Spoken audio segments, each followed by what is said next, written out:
Good afternoon, ladies and gentlemen. I would like to welcome you to our Road to Recovery series of panel discussions. We expect our future actions to be impacted by our learnings from this crisis, and these would play out as we set out to achieve accelerated recovery as well as build stronger barriers against future risk. Today is the final of our five-part series where we cover going digital, harnessing the power of technology. Our panelists will bring to bear their experience to deliberate about drivers and key enablers driving digitalization, how digitalization has ensured business continuity during the pandemic, and how they see business harnessing the benefits of digitization going forward. A little bit about ASA and Associates and our guests today. ASA and Associates is a 30-year-old accounting and consulting firm with a team of over 700 professionals spread across 8 offices in India, besides an active network of national and international affiliations. We work with our clients, many from overseas, to help them set up offices and factories in India, find partners, take care of their taxation, audit, accounting and business support requirements, GST advisory, risk advisory services, and help with restructuring and liquidations as well. Chairing this session is Vinod Sood. Vinod is the co-founder and managing director of Hughes Sisti Corporation, an award-winning software solutions and services company that has been instrumental in steering the digital transformation journey of its clients from the forefront. Currently on the board of Hughes Communications, Vinod was earlier the head of global engineering and R&D at Hughes Software Systems and served on its board as well.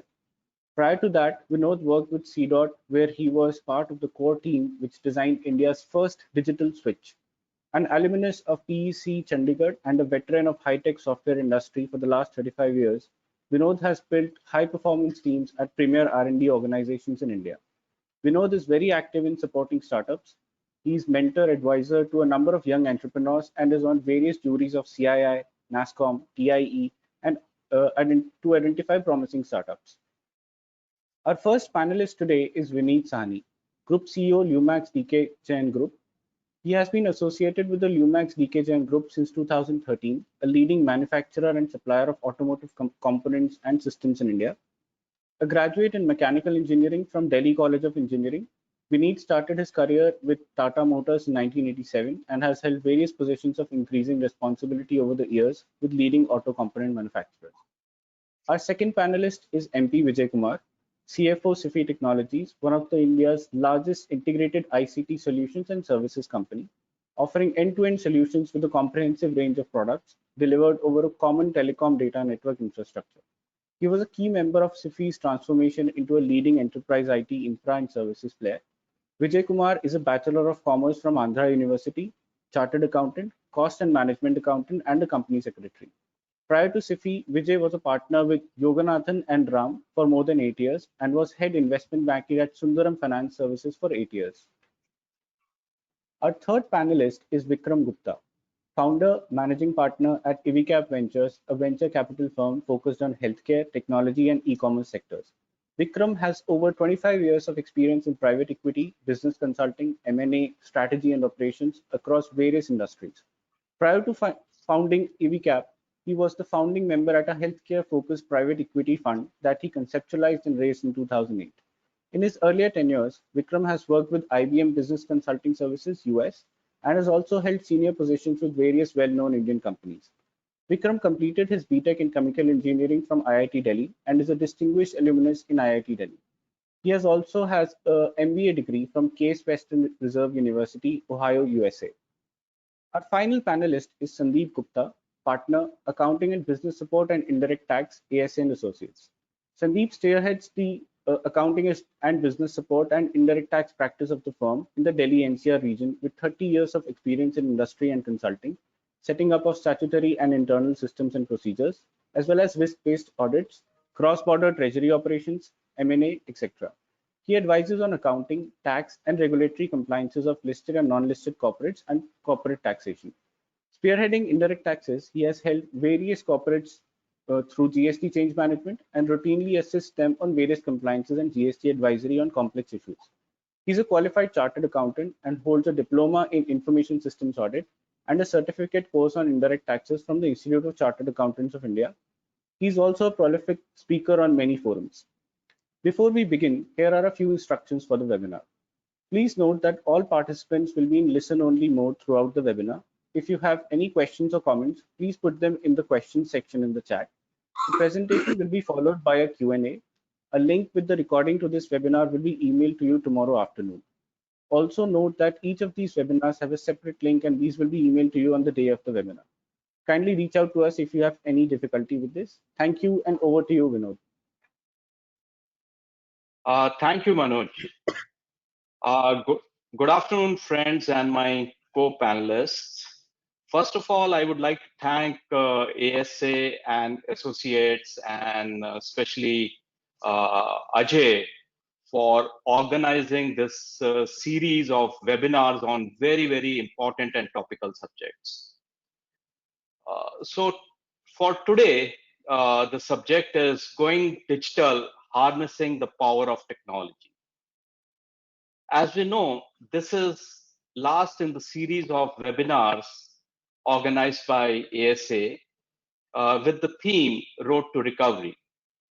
The topic for today is going digital. Okay. It is very appropriate that we are taking this topic last. The first 4 webinars in some aspect or other pointed to the need for enterprises and businesses adopting technology and going digital if they have to revive and then thrive as they negotiate the impact and after effects of COVID. We keep hearing these terms, digital disruption or transformation or going digital. Whatever we may call this phenomena, in my view, more than disruption, it is really a new way of thinking. It is not just about technology in isolation, but how technology becomes all pervasive and gets integrated in all aspects of enterprise, right from enhancing the customer experience, redesigning and reconfiguring business processes and operations to make them more optimal, efficient, and friction-free. I believe that to derive the real value from digital transformation, enterprises need to embrace and embed technology in all their business operations, resulting in overall changes in business models and how businesses operate and deliver value to the customers. This current pandemic has demonstrated the importance of digitalization and how it has enabled businesses and enterprises to continue their operations by providing resilience, adaptability, and security. Digitalization has ensured continuity of supply chains, has supported remote working of large proportion of the workforce, has enabled data access and optimal use of resources, in addition to the obvious benefits of digitalization, which are increased efficiency and optimization, leading to higher margins and competitive advantage, democratizing access by providing opportunities at scale, enhanced customer and user experience, and being a business enabler by creating not just new business models, but even entirely new businesses. I believe digitalization will increase in importance in the years to come, accelerated by the fallout of COVID. Digital will be the backbone and growth post-COVID, helping build back the confidence, especially in small and medium enterprises. All types of companies across regions and industries are embracing digital transformation. Right from the way individuals work and collaborate, to the way business processes are executed, or the way companies understand and serve customers, digital transformation is providing tremendous opportunities. In the long run, digitalization has far-reaching impact to change the overall working of our larger society by bringing in transparency and efficiency. The future definitely will be driven by a digital ecosystem of companies rather than only one firm or one company going it alone. Now, very quickly, I would because I come from the technology background, and the topic is harnessing the power of technology, let me very quickly talk about the key technologies which are enabling digital transformation. So the first and foremost is cloud computing. Cloud computing is a fundamental element which is powering digital transformation. It offers scalability and agility that is needed for this transformation. Cloud enables IoT, enterprise level security, and very quick prototyping and application of artificial intelligence and machine learning. Enterprise mobility is another key enabler of digital transformation. Enterprise mobility enables employees to be connected to the fundamental business processes, access to various applications to interact and provide a collaborative platform. And last but not the least, security, I think, is the most critical factor. More than 60% of digital businesses will suffer major service disruption due to security issues. Typically, the aspect of security comes in late, and it takes an ongoing project to fail to make stakeholders realize the importance of security in digital transformation. Digital transformation and security policies must be planned and implemented simultaneously to contain threats and prevent outages. Before I ask my fellow panelists to share their views and their thoughts around these topics, I would like to very quickly talk about maybe a couple of key ingredients or success factors which make digitalization succeed or fail. And I'm sure my fellow panelists are going to spend more time and dwell on some of these and bring in some new perspectives. So first and foremost, I think digitalization needs to be driven from the top. As I said, it's a change in mindset. It's not just implementing new technologies, but also transforming the organization within to take advantage of the possibilities that new technologies provide. Related to this is the key aspect of building skill set, competencies, and appreciation and understanding of technology at all levels across the organization. Ability to connect business and technology, that is something which is very, very key. Creating an environment which promotes and encourages continuous learning. I think that is the only way to stay relevant when the velocity of change and the technology disruption is very high.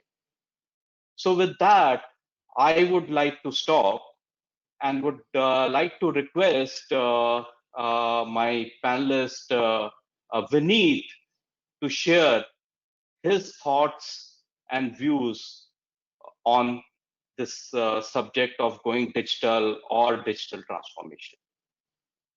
Vineet, over to you. Thank you. Yeah, thank you, Vinod. And very aptly said. Whatever you said, I fully, corroborate your views. I come from manufacturing, a very brick and mortar industry, and which is very different. So this industry has a typical nature, which is people. We have lot many people as compared to any other industry. And therefore, the responsibility at leadership is very different, because when you have a situation like pandemic, where you don't know what's going to happen, and you come with a lot of responsibilities on not only on the cost front, but on the people front as well. One good thing that has happened, and which is causing the digital transformation or technology transformation, that all companies, wherever they work in, and entire world has been put to similar kind of a constraint. And that has made a big difference. People have started understanding each other, and therefore the transformation is faster. Earlier, in a similar situation, there would be a lot of resistances in various agencies, and things used to take longer time. So that's a blessing in disguise that everybody came into the same kind of a situation. Now, Our training in manufacturing has been, just to give you a background, is a little different. You know, we are talked about the productivity, saving of space, people management, talking to them personally, building culture. That's how we grew up in brick and mortar and manufacturing industry. But when pandemic came in, situation was absolutely opposite. The direction was to keep distance between people. You know, the direction was do not meet personally. How do you're used to motivating people, meeting them, talking to them. And that also meant changing of layouts of manufacturing plants, because our layouts were not designed to have a 6 feet or a 12 feet distance between the two people. Plus handling of the parts. People handle parts, and a virus was quite contagious. So how to manage that? Also, we being automotive, lot of work is done in air conditioned environment. So in pandemic, how do you manage that? Because you're not allowed to use the closed air conditioning environment. So then pandemic came in. I divided pandemic into, today I can share with you, into 4 phases. And I am sure all of us would have gone through the same process. The first phase was, yes, it will pass. Nothing big, it will pass. An example is we had wonderful auto expo in February 2nd week, buzzing with activity, people hugging each other. And March, things changed. Right. Second phase was doom phase, as if everything was over. Because we never in our lifetime experienced zero revenue for 3 months. Never, ever. It was first time. So it was like a doom situation. And as leader, we went through a lot of emotions. What do you do with the people? What happened? It's a lot of emotions going up. And today I'll be talking of my personal experiences, realistic thing that happened, you know. Third phase was green shoots. We saw something happening, right? And fourth is a V-shaped recovery in automotive. Now, if you see the spectrum, they are diametrically opposite from first phase 1 to phase 4. And out of these phases, for today, I classified the whole digital transformation into 3 buckets. One, ratification of the decision on technology taken before pandemic, which helped us in handling this situation. Second was expediting certain decisions on technology, which were in incubation but did not see the light of the day or was in experimentation state. That was the second bucket. And third, having realized the importance of digital transformation, what is the plan for complete transformation in the organization? Because this is a must. This is required in the organization. I will just give you small examples and for other panelists to think about it. A couple of years ago, we started a simple thing called employee app. It's around 3 years ago. And honestly, that helped us so much in digitally communicating to employees, because for us, communication to 10,000 people was important. But since we had that and we had each employee downloaded that for communication, we quickly upgraded to various other things coming into that, and we could communicate with our family of 10,000 people very well, and that really helped. Right. Second was our investments in the past into our, for example, digitization of our finances, banking payments, supplier portal, where the payments are automatically done, and so that really helped us in real-time tracking of our costs.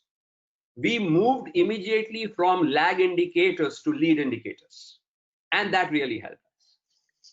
Second bucket was expediting and pushing certain decisions.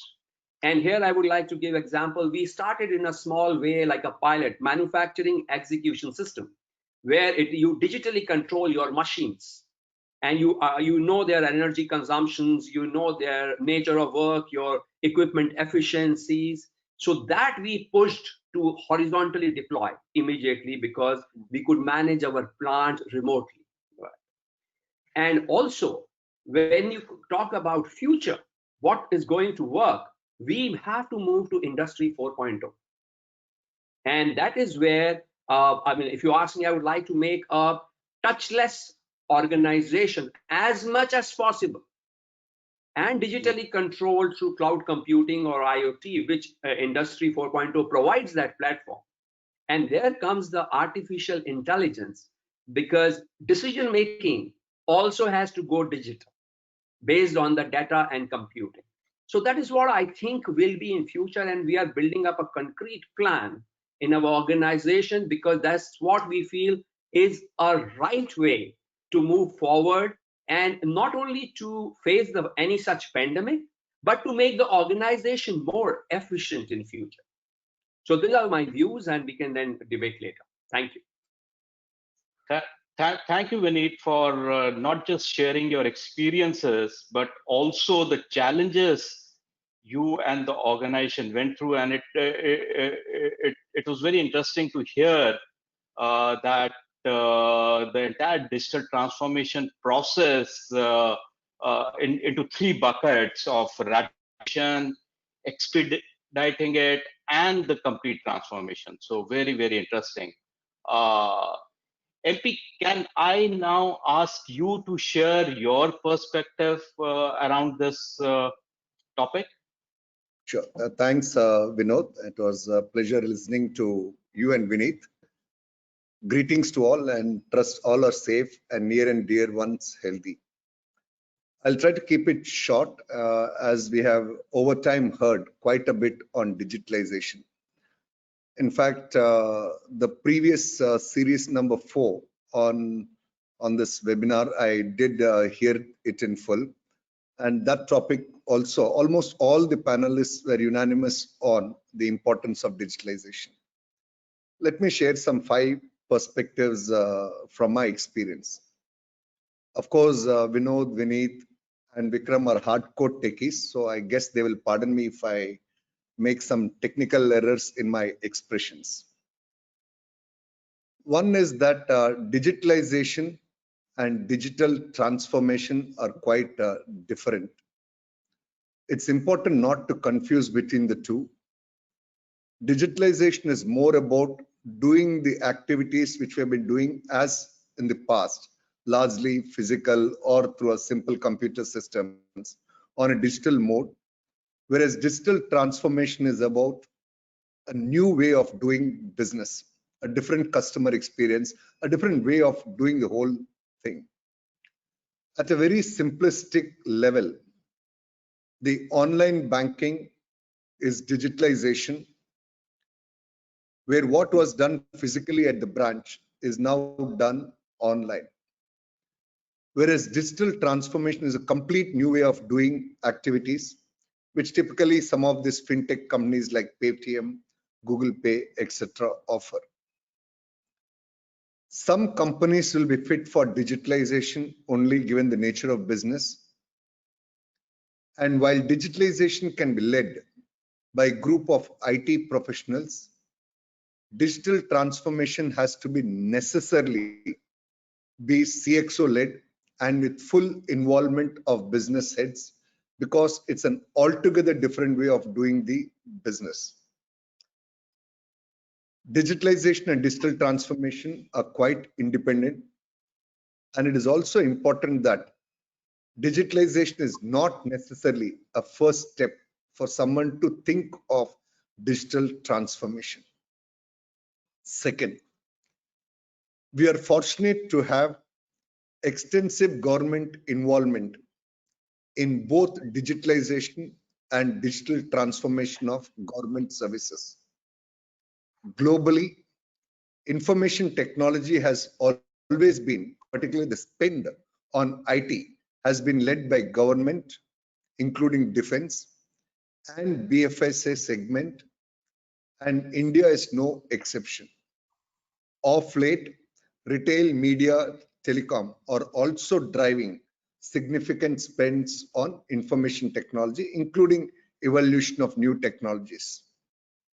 In my view, GST, which was rolled out by the government in 2017, is a big example of digital transformation, and it is less to do with a taxation reform.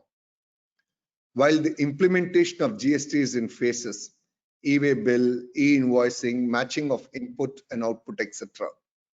The impact of this will be quite substantial. Another example is the faceless assessment in income tax, which the government is currently rolled out. Third, we at SIFI are a converged information communications and technology player with leadership in enterprise network services, co-location services, and cloud and security services. I would endorse what Vineet and Vinod have mentioned, that we are witnessing almost all corporates actively evaluating their digital journey. And as Vineet just mentioned, there are many projects which were sort of an incubation stage, and organizations are now giving it that extra push. And I'm sure once the visibility of future is clear, automobile industry got that gift so early in terms of a V-shaped recovery. I'm sure the rest of the Indian enterprises will scale up with investments in this direction.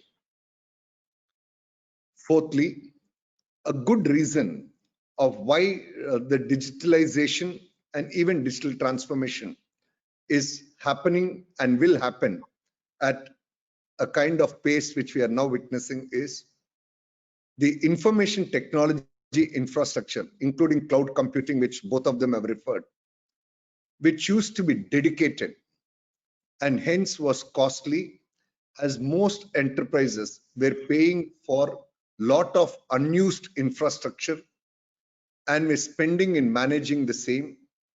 It is now available on utility model where enterprises pay based on consumption. And I have experienced at SIFI that many customers are now willing to move the path of an outcome-based billing models, not even consumption-based. And that's the way to go.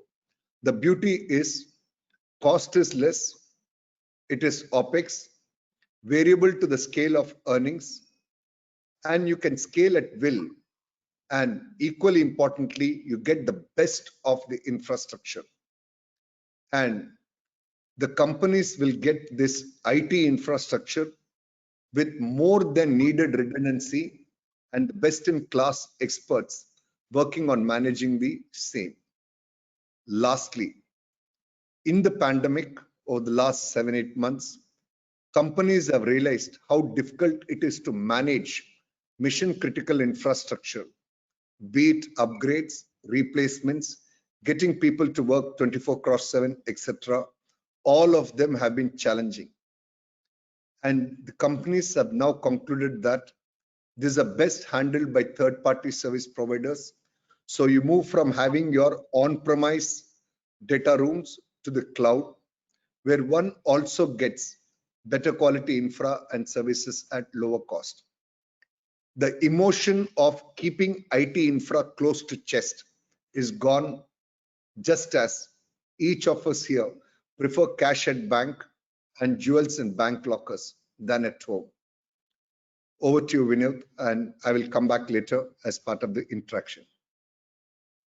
So thanks, MP, and very importantly, I think you brought out this distinction between digitalization and digital transformation. I think that is very, very important, and all of us need to understand. And secondly, in terms of how the governments have embraced digital transformation and this entire e-governance, which pretty much is being powered by this digitalization, and which is making all these services, the government services, available to the citizens at scale, at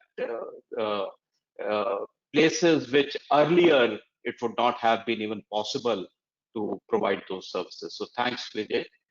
Now over to you, Sandeep, if you can share your thoughts on this topic. Sure. Thank you, Vinod. A very good afternoon to everybody, my fellow panelists and participants on this webinar. This pandemic has, proven to everybody that there is always a different way of doing things. We have been forced in a certain way. It has also taught us one very clear picture that going forward, if we are not going to be digitally savvy, if we are not going to radically transform our organizations on the digital journey, it would be extremely difficult to do business, because I personally feel this pandemic has been a reality check for everybody. You know, it has been a shock for those who were like fence sitters on adapting to technology or adopting technology, and it has been like a boon for people who have already embarked on their digital journey years back. I mean, it's, if I may use the term quantum leap, this pandemic has actually been an opportunity for a quantum leap for all the organizations onto the path of digital transformation. You know, the Vineet spoke about his manufacturing sector of a brick and mortar.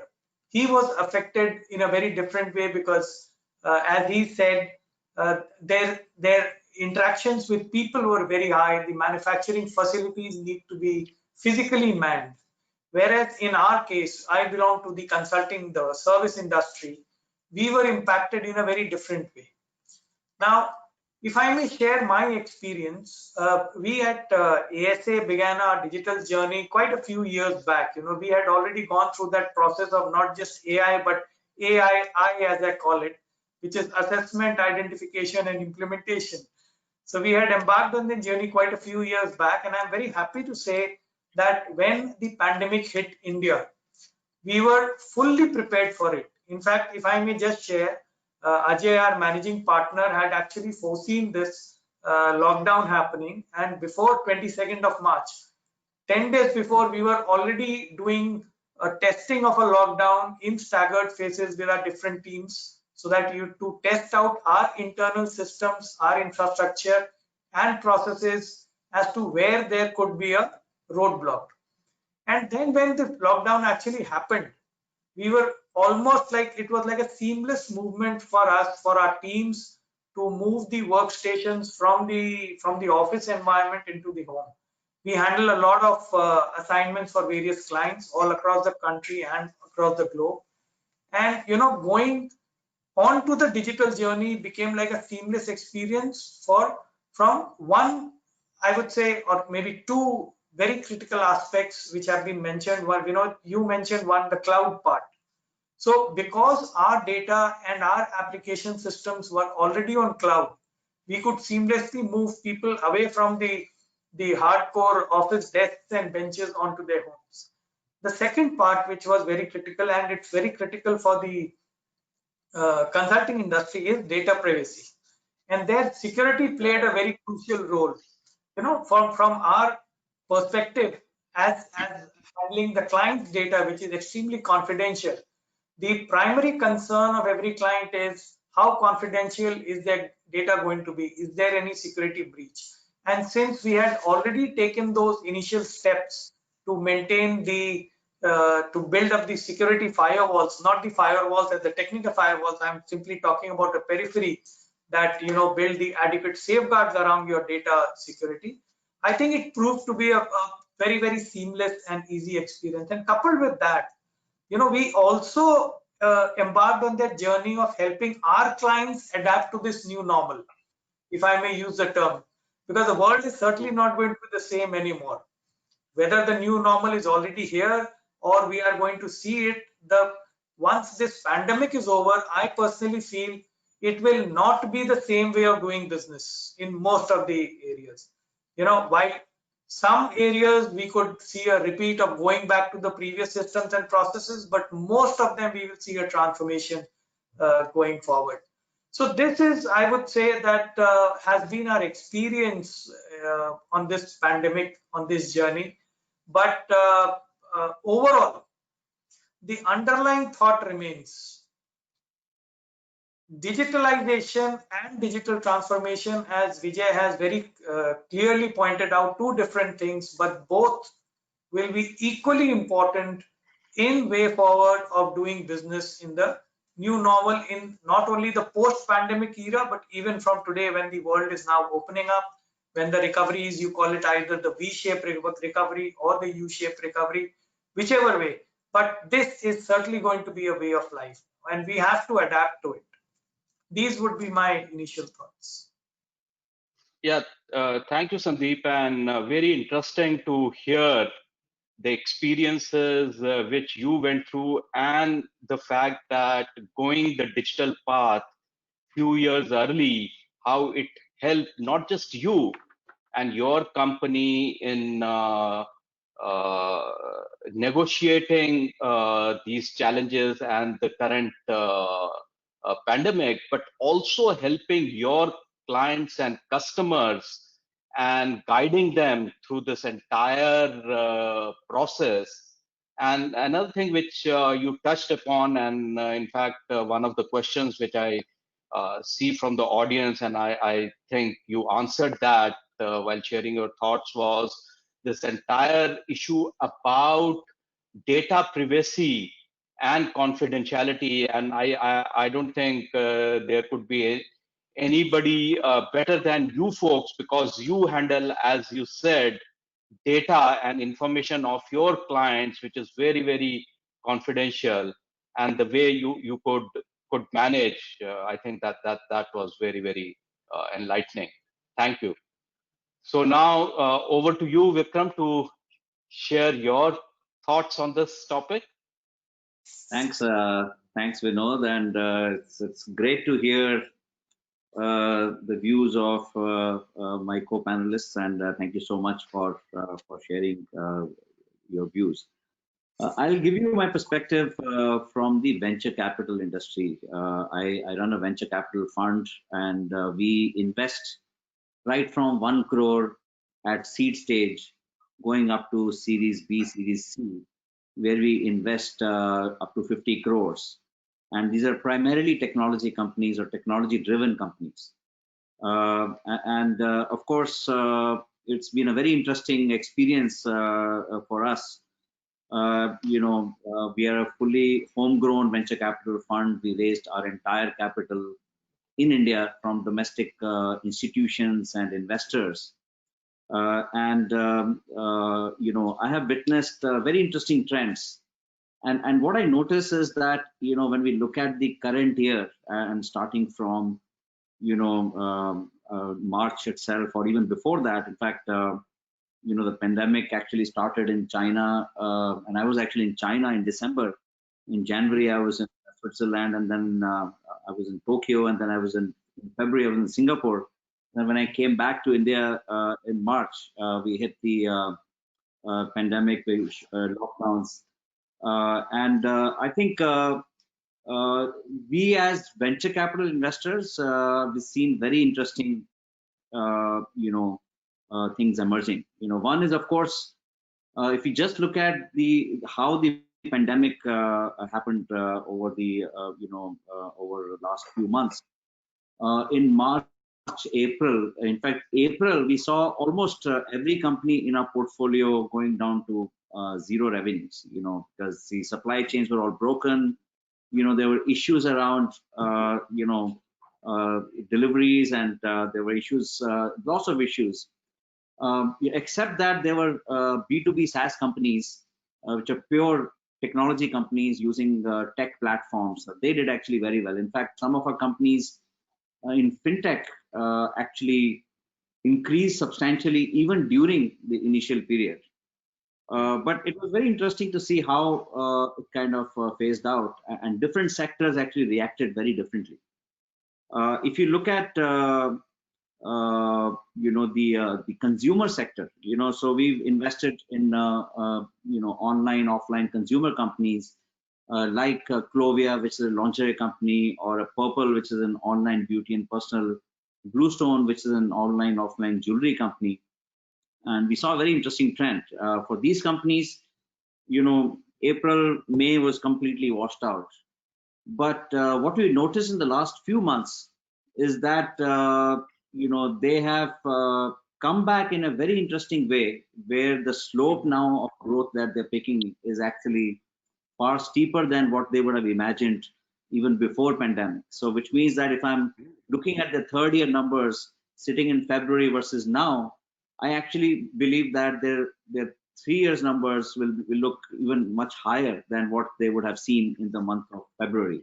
So, which is a very interesting trend which we are seeing there.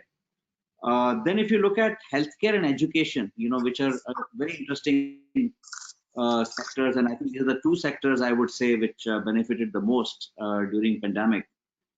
We noticed very quick movement among startups who actually came up and actually really took the opportunity, and especially whether it was telemedicine or anything to do with the remote kind of monitoring, etc. Of course, healthcare, anything to do with the physical touch points with the patients, etc. Any hospitals were impacted negatively because their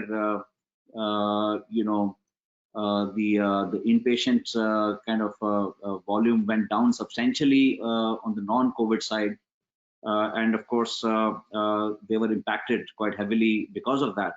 But the tech or the health tech, we saw a substantial positive movement. Similarly, on the education side, we noticed quite substantial positive movement. In fact, some of the transactions which you would have you would have also seen. Things like what you saw in companies like White Hat Junior, which just started just 2 years before they actually got sold to Baiju for $100 million, and this was like from 0 to 300 in almost no time. And this is something very interesting example of how some of these edtech companies moved during this time. And of course, financial services, we also noticed it was a mixed kind of a thing. For example, we have a company called FingPay, which is actually in the rural banking space. They have a platform for helping rural customers to do banking transactions, and primarily because of the huge movement of manpower from urban areas to remote or tier 2, tier 3, and even rural areas.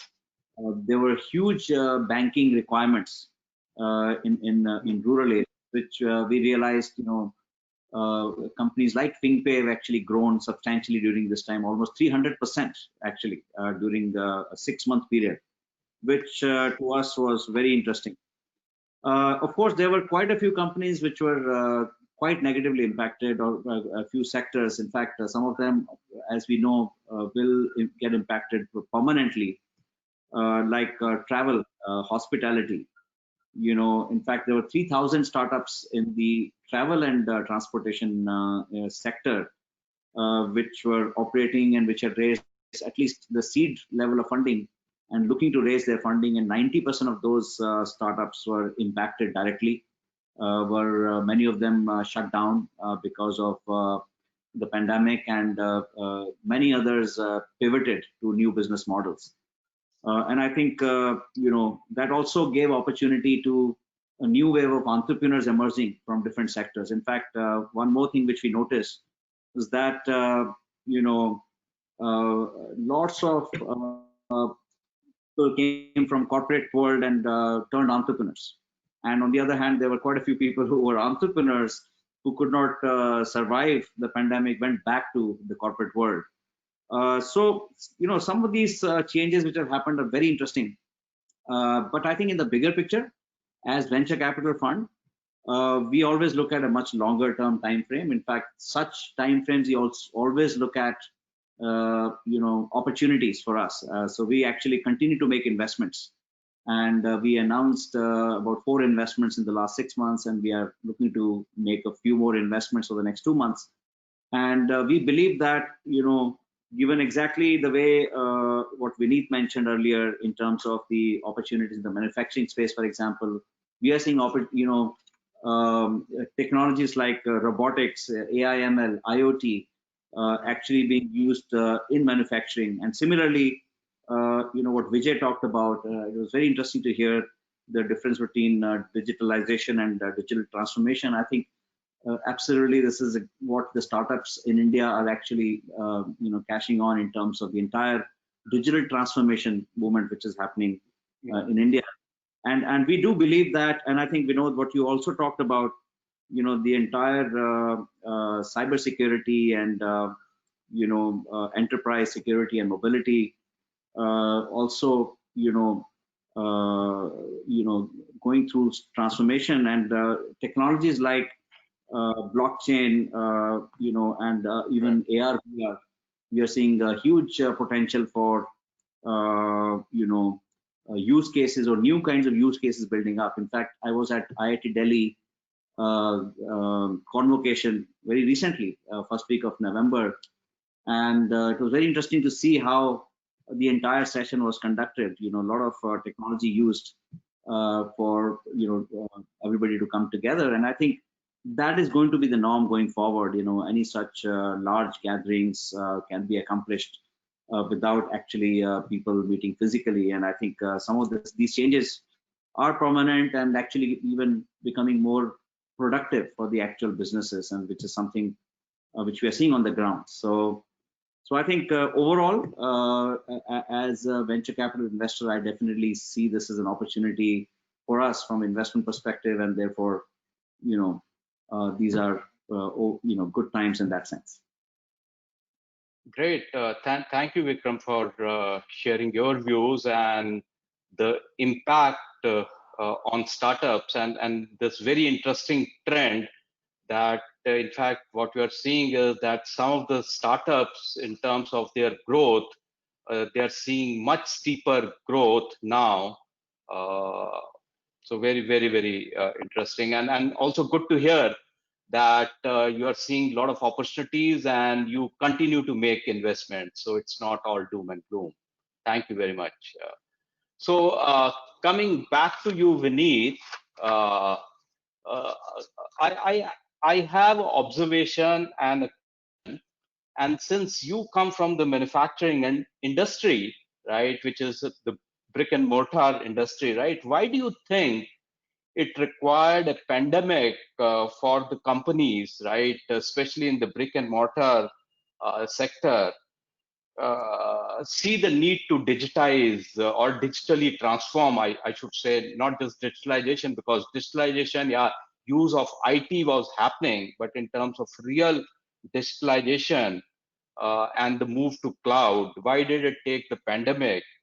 And the thought I had, or something which I'm wondering is, didn't companies in the brick and mortar sector see some of their peers who had adopted digitalization see the benefits? So your thoughts on this topic? So very good question, Vinod, and I feel embarrassed answering that actually, because we are, a brick and mortar. It seems to be a traditional company, and we follow, a disciplined guideline into automotive, and a little, I would say, reluctant to experiment and be very creative as other companies of IT are. Having said that, we have been experimenting in small pockets of digitalization, which helped us. In fact, what I shared with you regarding employee app, we were the first one in the industry to do that. And in fact, that came into my mind, and that became a very important communicating tool. But also, what is important is the culture. I think we need to work on two things. What you said initially, in a bottle, the bottleneck is always on the top. The leadership in manufacturing industry comes by age. For example, you will find, for example, I am at a particular age and experience. I am leading as a group CEO. I need to change my mindset faster than anybody else. And similarly, our leadership team. In a typical digital company, there are young leaders. There a person in their 30s could be leading the organization, and therefore they are more exposed to such kind of things. So I think one is to crack this bottleneck on the top, which has emerged today's discussion. Second is to consistently change that culture in the organization, because ultimately it is the skill of the people, garbage in and garbage out. Digital also has to be managed by right people. So their skills, their education background, that everything needs to change, right? So we have realized that maybe it's a wake-up call. I don't mind saying that it happens, but the point is we are awake now and we need to change, and I think that is important. Very, very good. Good to hear that. Yeah.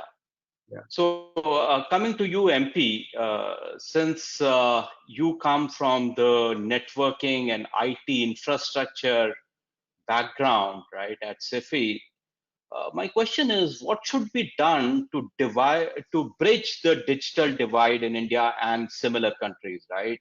Worldwide, if you see, there are 750 million people who have no access to internet whatsoever.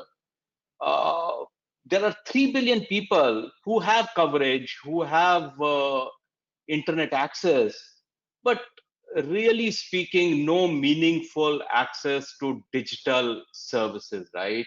And this is, as we know, a huge problem which hampers digital adoption and sharing the benefits of digitalization, right, or going digital. So if you can share your thoughts on this, and also if you can briefly share your thoughts around this entire issue, or this thing which is always of our minds regarding the security aspects, right? Sure, Vinod.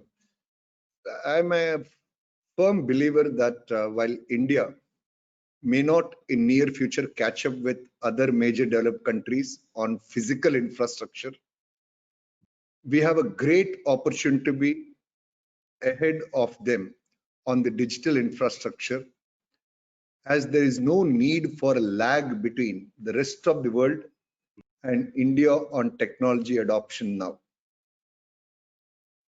For India, in respect of digital infrastructure, the beauty is the per capita cost is low thanks to our population, especially the demographic advantage we have and the ability to scale.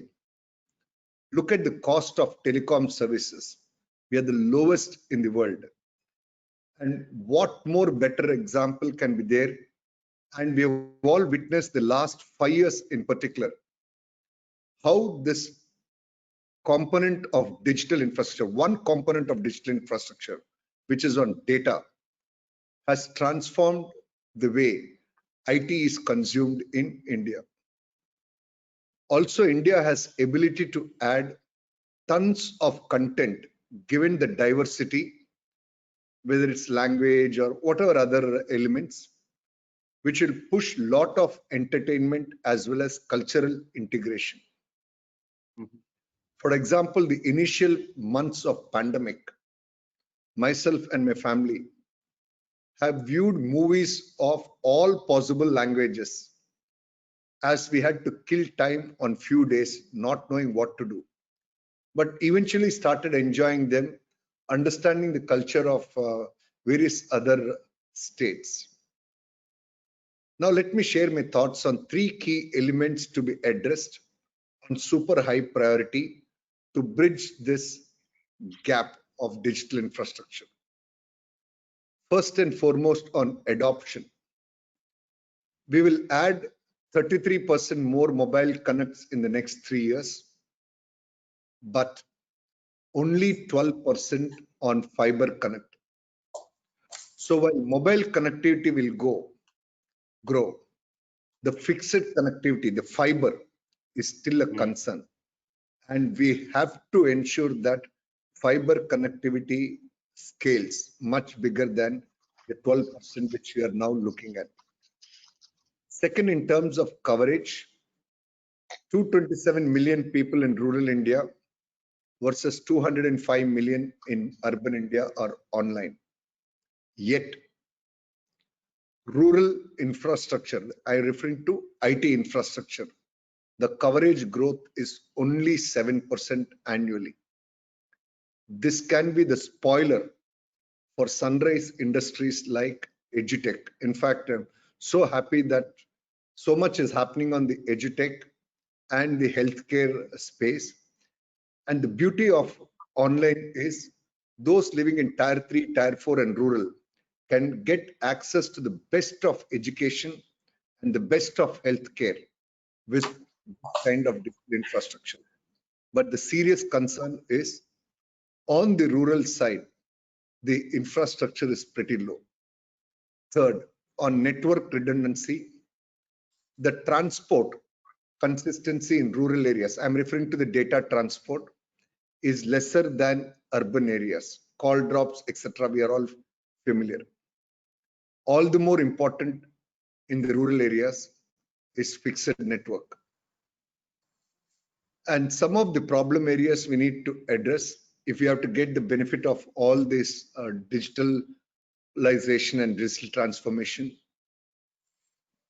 In the context of education, it's all about providing access to people beyond urban. Currently, all the large edutech companies have their subscription coming from tier 1 or maybe tier 2, but there's so much to reach out in tier 3 and tier 4. We have issues still around power connectivity for giving good IT infrastructure. There are topography problems with reference to uniformity of coverage, and internet, given the kind of prepaid packages which is predominant in India, is still a minor component of recharge packages. Voice is still major. And on the infrastructure side, when there is circle switches happening, that's still not yet seamless. So a lot of work to do. Couple of important action items, as I would see, is creating more network points of presence, uniform benchmarked data speed from all service providers. 256, 512 and all is not at all a service. Right. We have to go much beyond that. Move from plan-based subscription to service fulfillment-based payments. And that's a major transformation which will have to happen. Now, let me share some thoughts on cybersecurity and something which I am closely involved. So maybe I'll take a little extra minute. First and foremost, it is important to recognize that security, and in particular cybersecurity, is every stakeholder's responsibility. Also, equally important to realize that security is costly. Cyber security is high cost, but not having it will be fatal. Organizations will have to choose between death and survival while evaluating spend on security. I reiterate, security is costly and will continue to be high cost. Between physical and cyber security, the difference is in physical. The fear of security, risk of security threat is low, but it remains undetected for a long time. Whereas in cyber, the fear of risk of security threat is high, but it will get detected soon because it leaves such a huge impact on the organization. And in cyber, the quantum of theft in a single instance will be quite huge and difficult to trace. We think it's easy to trace, it's difficult to trace as new technologies keep evolving and the people who breach security are many a time ahead of the technologies which are currently deployed. Here again, the tone at the top is super critical. And I know in today's session, we have many senior people attending the session. I noticed right from my experience as a practicing chartered accountant, most senior people have a tendency of giving passwords to their executive assistants. That tone at the top, that password is given for certain routine approvals, etc. as well. But that particular tone is so impactful that the rest of the organization also follows in their own way. And that is a starting point for security breaches. And cybersecurity encompasses anything related to storage or transmission of data and how it is protected and accessed or prevented from being accessed. We need to be conscious that data moves between various jurisdictions and different countries have different regulations and laws of how the data privacy and all works. So it's important that With reference to security, we have a 360-degree understanding of the laws surrounding data privacy as well. And lastly, cybersecurity is not just about technology and computers. It involves people, information, systems, processes, and culture. Cyber risk security is a growing risk to business, and it's part of every person's job. And I would reiterate my opening comment on this. Security is costly. Not having it is fatal. And it's in that context that organizations have to evaluate security. Thanks, Vinod, and over to you. Yeah, thank you, MP, and good that you spent some time talking about the security issues, because I see there are a lot of questions around that, and I think this definitely would have helped addressing those questions. So Vikram, coming to you, since you have a ringside view, given that you run a fund which invests in startups across various industries and verticals, where do you see funding coming for building a better digital infrastructure in India? And what role do you see public-private partnership and especially startups can play in this entire process of managing the digital infrastructure and also enabling and helping digital transformation or adoption of digital? And also, if you can briefly talk about the future of digitalization and how do you see it accelerating in the next couple of years? Sure. So I think if you look at the sources of capital, what we are noticing is that the government is playing quite an active role these days. In fact, what we're noticing is that there are newer pools of capital which are being set up, whether it is a self-reliant India initiative or the fund of funds of the government, which is set aside 10,000 crores, so which is actually a very positive direction. But in addition to that, I think what we're also noticing is that there is a very high level of maturity amongst the corporates and also family offices which have been set up now over the last few years, who are actually either investing directly or indirectly into startups and various other initiatives. And on top of that, what we're also seeing is that a lot of foreign capital, in fact, one positive side for India of the pandemic is that there was a lot of capital which was directed to China from the developed countries and other countries who are looking to invest in China. I think they're pulling back from China and directing their capital to India. We've seen what has happened with the GCEO, which raised over $21 billion during pandemic from some of the most marquee investors. And we know that most of that capital is going into really helping this entire digital movement. And in fact, that's already seen as examples in acquiring some of the startups that they've already started doing.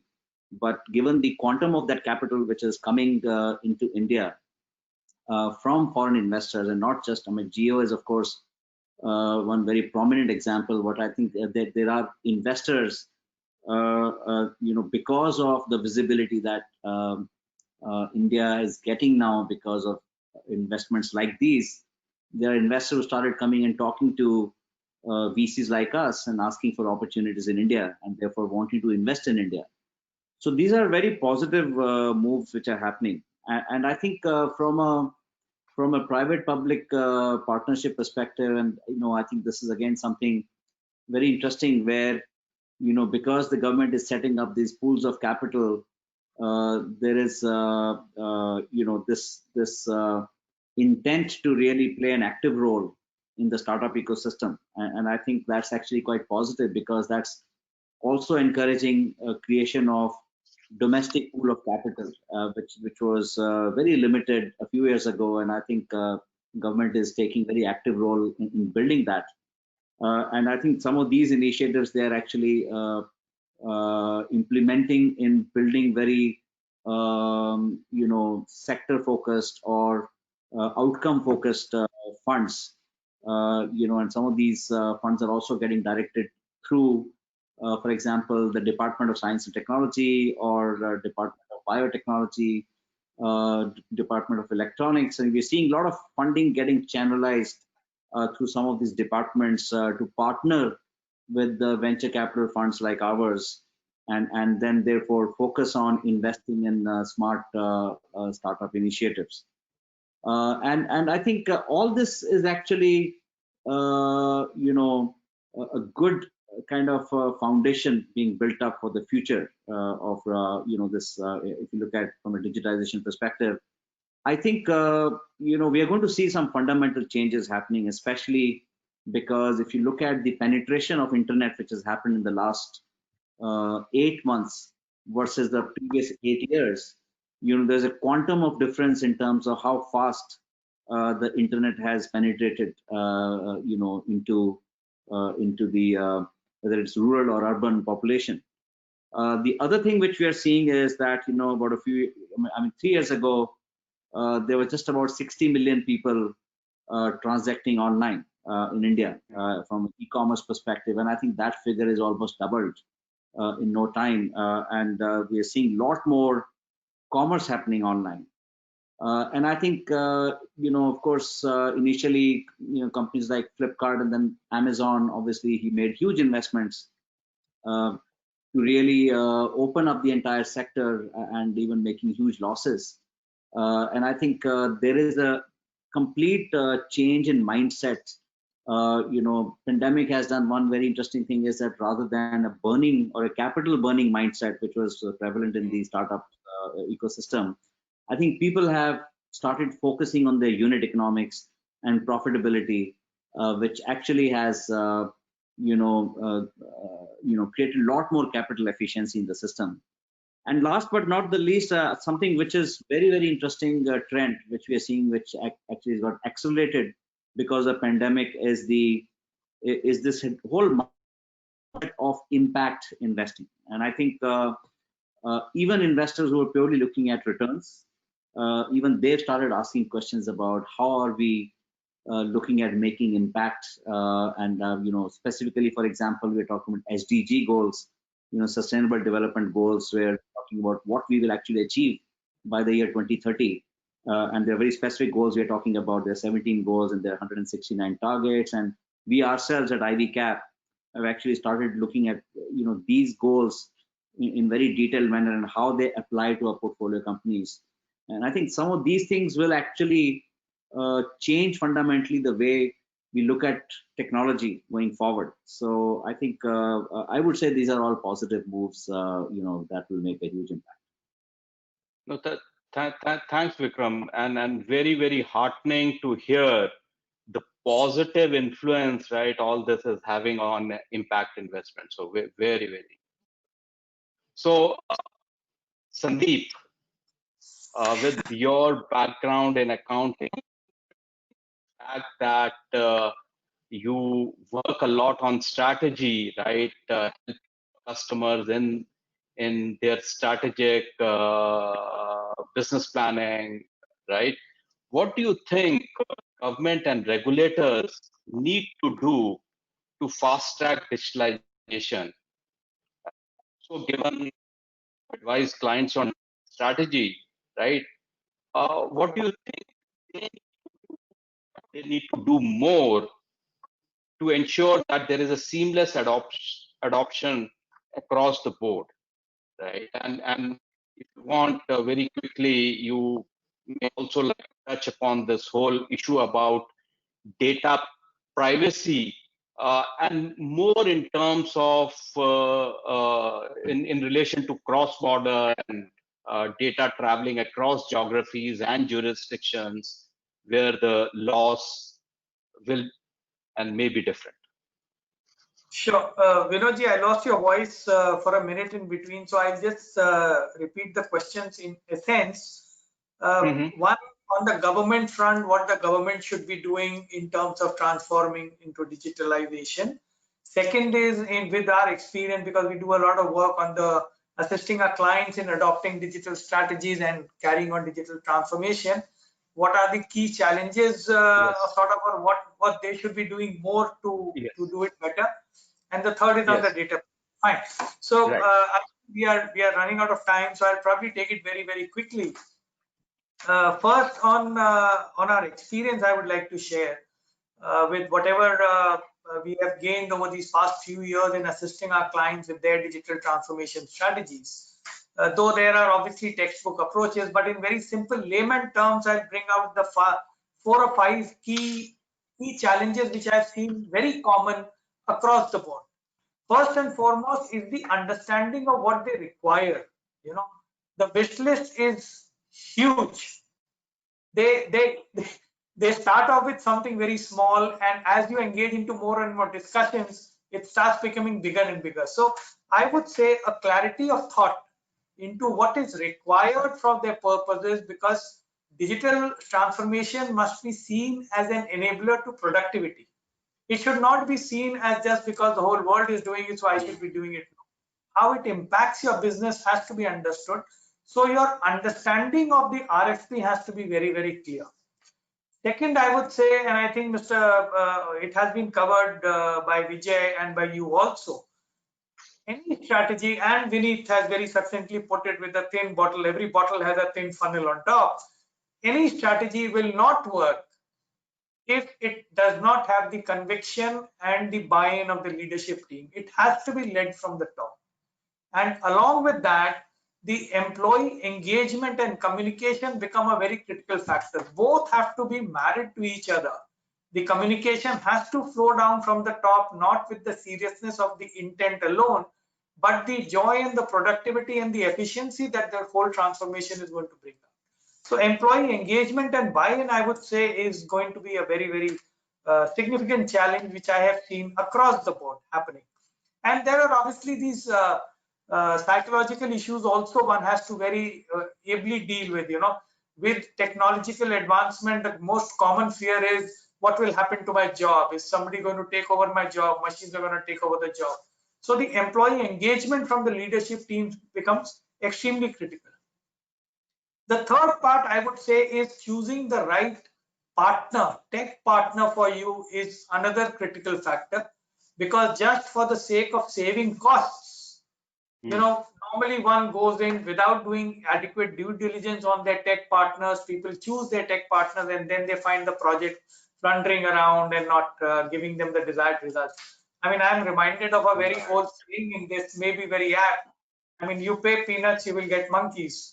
So one should have a very judicious balance on what my investment is going to look like and what kind of a tech partner I'm choosing. I'm not saying expensive is always the best. I'm not saying that, but you have to have a sense of balance there. And then the fourth challenge across the board is that they do not have clarity in general as to how to measure the ROI on the deployments which they have made. So, you know, at times the deployments have actually resulted into an increased cost without yielding the adequate cost benefits also. So a structured approach towards determining the ROI on the investments in digital transformation is also a very key pillar. And as a last point, which is I would say a fallout of all these 4 pillars, is that whatever transformation one is working upon, one should always have that long-term vision in mind, that it should be agile and scalable. It should not be a very static kind of a structure which you are building up, because tomorrow you may just have to throw it out of the window and go into it afresh as a beginning of the goalpost. That should not happen. These, I would say, have been in general our experience with our past few years in helping various clients with their digital strategy. In terms of the government, government has been taking a lot of steps on digital transformation, digitalization. MCA was one of the first projects, I believe, the government started off digitizing their entire corporate law filings. income tax came the second, and GST, as Vijay ji has very correctly said, it was less of a tax reform and more of a technology reform for the entire country. I mean, of course, it's a significant tax reform also, but the way GST was put into operation, I would say, is like a case study for the rest of the world, considering the demography of India and the diversity of India with the complex tax laws. It's almost akin to setting the ship sailing in piecemeal while it has not been fully built, and then keep on building it while it has been sailing. And successfully, I'm very happy to say that the recent experience of the e-invoicing from 1st of October, almost like 50 million invoices in a month, and it has been a seamless experience for our clients. So now obviously various tech enablers are there in the process, but the government backbone and the infrastructure has been very robustly built. I think they have learned very carefully from the mistakes of the past when the e-way bill was rolled out initially. It completely failed, it crashed, and they had to defer it, and then they came back again online after 2 months. So I would say that while the government has been working on it for past many years, they must come out with a blueprint, a roadmap as to how they are going to implement technology in various sectors. From my understanding, I would say technology disruption has basically two aspects from a government angle. They should be looking at governance and they should be looking at growth. Both these aspects have to be satisfied from a government's angle, whether we are talking of a tax growth or a revenue growth or any other or an entire economy growth. I think these two enablers, the government must keep it in mind. At the same point of time, what the government must definitely look at it is the ease of use of the systems which they are putting. They should not be thrusting somebody some technology down the throat of the citizens of this country. You know, they have to do their testing at the back end. They have to realize what kind of infrastructure challenges which Vijay ji has touched upon. They are actually the existing challenges in our country, and based on those challenges, what is the best technology to deploy in what way? Those are the kind of things which government should be doing. And to add on to their advantage, they are now deploying it, but data analytics can actually prove to be a boon in terms of not just tax compliance, but governance also.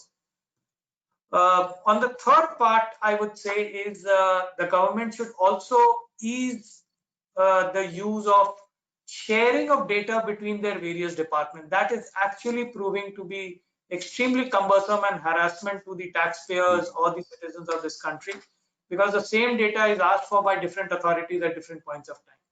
Now, digitization brings with it the joy that everything is sitting on your computers in one way or the other. You must build in the data sharing mechanism, and it is for their own good. That if they do that, there is going to be an enormous amount of leap forward in governance, as well as I'm sure in tax revenues and curbing the tax avoidance and evasion techniques, which are very, very rampant across the board. Coming on to your third question in terms of data privacy, I think first and foremost, the understanding of the privacy laws is extremely critical for us wherever you are working on cross-border assignments. Europe has its own GDPR set of laws, US has its own data privacy laws. Without an adequate understanding of that, whatever data privacy or confidentiality or security concerns you will build up may not hold enough water to satisfy the legality of the jurisdiction of the country in which you are operating. So that I would say is first and foremost. Second, I would fully endorse Vijay's view that not investing in security adequately, it is costly, but not doing it is going to be fatal. Not only from a data privacy perspective, but even from your business continuity perspective, because this confidentiality can either make you a leader of the market, or it can open up your all the secrets and all the doors which are open to everybody to see, and then make use of it. Okay. This, I would say, from our understanding and our experience, could be the two critical components one has to continuously work upon. Technologies are evolving. You build a technology today, I'm sure there will be somebody else who will come who will be a better hacker and do it. But just to end on that note, I was reading the comment of one of the CISOs of a DD company, And she is commenting that a CISO in today's times must think like a criminal but act like a defender. And that is the only way to have the security concerns well established. Thank you, Sandeep. So before I hand it back to Manoj or Kim, we have significantly run over time, but thank you all for a very thought-provoking, insightful, and very relevant discussion. And I'm sure all of us, as well as the audience, would have taken a few things which they can go back and implement.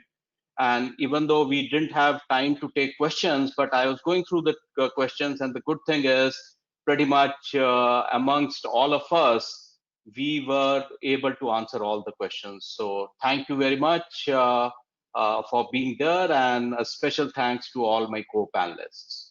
Back Thank you. to Manoj. Good afternoon, everyone. On behalf of ASA, I would like to extend my deepest thanks and appreciation to our excellent chair, Vinod, and our stellar panelists, Vineet, Vijay, Sandeep, and Vikram. Thank you for all the thought that you put in for this and experience that you shared with us today that together made for an excellent discussion. I would also like to thank the team at ASA for putting together this event and this series, and Kim for her support organizing today's panel discussion. Finally, I would like to thank everyone who attended today for taking the time out and joining us on this session. If there are any further questions, please email them to us and we will get back to you.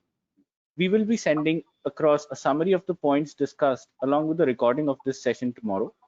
With this, we come to the close of the Road to Recovery series. We thank you all for being a part of it. Thank you, everyone. Thank you. Thank you. Bye-bye.